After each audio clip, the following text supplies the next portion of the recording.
যারা বলে নারী আর পুরুষের নামাজ একই রকম, তাদেরকে আমার প্রশ্ন, আহলে হাদিস লামাযাবি ভাইদের ডায়লগ হচ্ছে নারী আর পুরুষের নামাজ এক।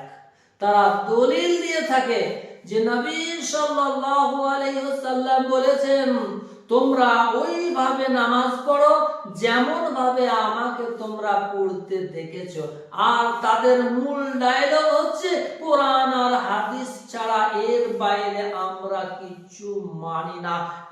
আহলে হাদিস লামাযাবি যা প্রশ্ন করব, এই প্রশ্নের উত্তর দিতে গেলে তুমি দলদলির অতল তলে তুলে যাবে। চলো তোমাকে এমন প্রশ্ন করছি, তোমার পাছাতে বাড়ি মারলে এই প্রশ্নের উত্তর বের হবে না, আর বের করতে গেলেই তুমি আরো দলদলিতে ফেসে যাবে।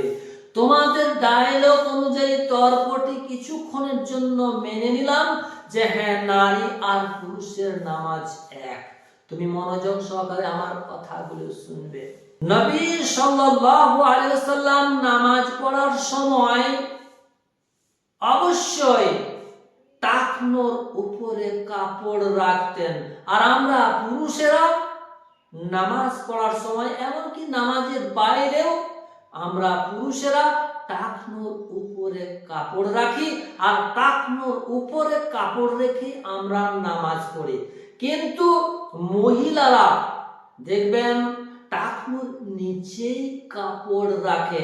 তাহলে নারী এবং পুরুষের নামাজ কিন্তু আলাদা হয়ে গেল, পার্থক্য হয়ে গেল। পুরুষেরা টাকনোর উপরে কাপড় রাখবে আর মহিলারা টাকনোর নিচে কাপড় রাখবে।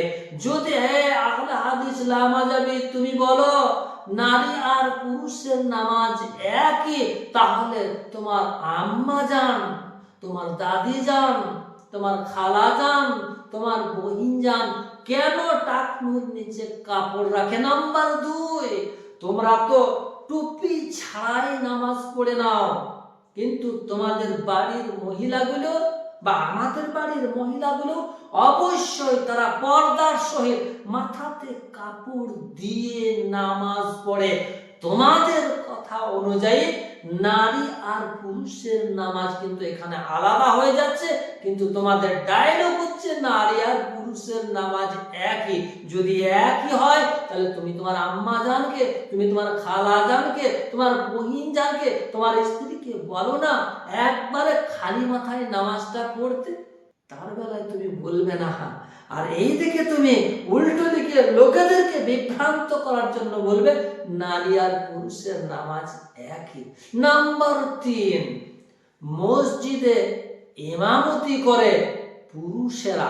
যদি নারী আর পুরুষের নামাজ একই হয় তাহলে তোমার আম্মু জানকে, তোমার খালা জানকে, তোমার নানি জানকে, তোমার দাদি জানকে একবার বলো না মসজিদে সামনে গিয়ে ইমামতিটা করবে। নাম্বার 4, হাদিসে রয়েছে পায়ের সঙ্গে পা মিলিয়ে, কাঁধের সঙ্গে কান মিলিয়ে তোমরা নামাজ পড়ো। তাহলে তোমাদের ডায়লগ হচ্ছে নারী আর পুরুষের নামাজ একই। তাহলে তুমি তোমার আম্মু জানকে, খালা জানকে, দাদি জানকে বলো না নারী আর পুরুষের কাঁধে কাঁধে কান মিলিয়ে, পায়ে পায়ে পা মিলিয়ে নামাজটা একই কাতারে পড়বে। এদিকে তুমি তাদেরকে কাঁধে কান আর পায়ে পা মেলাতে দিবে না, উল্টো দিকে আবার তুমি বলবে নারী আর পুরুষের নামাজ একই। এরকম চিটিংবাজি কথা কেন? আমরা আহলে সুন্নাত ওয়াল জামাতের লোক, আমাদের ডায়লগ হচ্ছে নারী এবং পুরুষের নামাজের মধ্যে অবশ্যই পার্থক্য রয়েছে, একই রকমে কিন্তু নয়।